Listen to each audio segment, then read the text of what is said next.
Hi, இந்த வீடியோவில் நம்ம கொடுக்குற கீயோட ப்ரிப்பேரிங் அண்ட் ப்ராசஸிங் மெத்தடை பற்றி பார்த்துடலாமா? வீடியோக்குள்ளே போகலாம் வாங்க. நம்ம வீட்டிலேருந்து டெய்லி 2 to 3 கிலோமீட்டர்ஸ் ட்ராவல் பண்ணி போனோம்னா டேரெக்டாக ஒரு மாட்டு பண்ணையில் சுத்தமான பசும்பால் தண்ணி கலக்காமல் நமக்கு டெய்லி கொடுக்குறாங்க. அதை வாங்கிட்டு வந்து ஃபில்டர் பண்ணி பாலை காய்ச்சி பெறை ஊற்றி மோர் சிலுப்புற மிஷினில் அந்த தயிரை சிலுப்பி வெண்ணெய் எடுத்து தான் நம்ம நெய் காய்ச்சிரும். ஆடையை சிலுப்பி நம்ம காய்ச்சறது இல்லை. ஸோ நான் வந்து பசும்பாலில் வாங்கிட்டு வந்து காய்ச்சிறேன். அம்மா வந்து அங்கே எருமைப்பால் வாங்குறதுனால சம்டைம்ஸ் எனக்கு பட்டராகவும் கொடுத்துருவாங்க, இல்லைன்னா எருமை நெய்யாகவும் கொடுத்துருவாங்க. நிறைய பேருக்கு எருமை நெய் பற்றின பெனிஃபிட்ஸ் தெரியறதில்ல, அதாவது பஃபலோ கீயை பற்றி.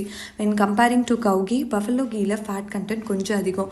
குழந்தைங்க, அந்த இம்யூனிட்டி பவர் கம்மியாக இருக்கவங்க, இல்லை ரொம்ப லீனாக இருக்கவங்க, உடம்பு சூடு அதிகமாக இருக்கவங்க பஃபலோ கீ தாராளமாக எடுத்துக்கலாம், தப்பே கிடையாது. And then flavour and texture wise பார்த்தீங்க அப்படின்னா பஃபலோ கீ ரொம்ப ரிச்சாகவே இருக்குன்னு சொல்லலாம். இந்த லெஃப்ட் சைடு இருக்கிறது பார்த்தீங்க அப்படின்னா கவு பட்டர், ரைட் சைடில் இருக்கிறது பார்த்தீங்கன்னா பஃபலோ பட்டர். பஃபலோ பட்டர் உங்களுக்கு ஒயிட்டாக தான் இருக்கும், கீயுமே ஒயிட்டாக தான் இருக்கும். இப்போல்லாம் டவுனில் வந்து பஃபலோ கீ கிடைக்கிறதே ரொம்ப ரேராக இருக்குது. அண்ட் தென் நம்ம வந்து கீ காய்ச்சணும் அப்படிங்கிறதுக்காக, சேல் பண்ணணுன்ற ஒரே மோட்டிவ்க்காக நம்ம இது வந்து பல்காக வாங்கிலாம் பண்ணுறதில்ல. நம்ம தினம் வீட்டுக்கு வாங்குகிற பாலில் இருந்து தான் வந்து காய்ச்சி சிலுப்பி இதெல்லாம் பண்ணுறோம். இது வந்து லிமிட்டட் ஸ்டாக் மட்டும்தான் அவைலபிளாக இருக்கும், அதுவும் மந்த்லி ஸ்டாக் மட்டும்தான். மந்த்லி ஒரு 1 to 1.5 லிட்டர் தான் நமக்கு கீ அவைலபிளாக இருக்கும்.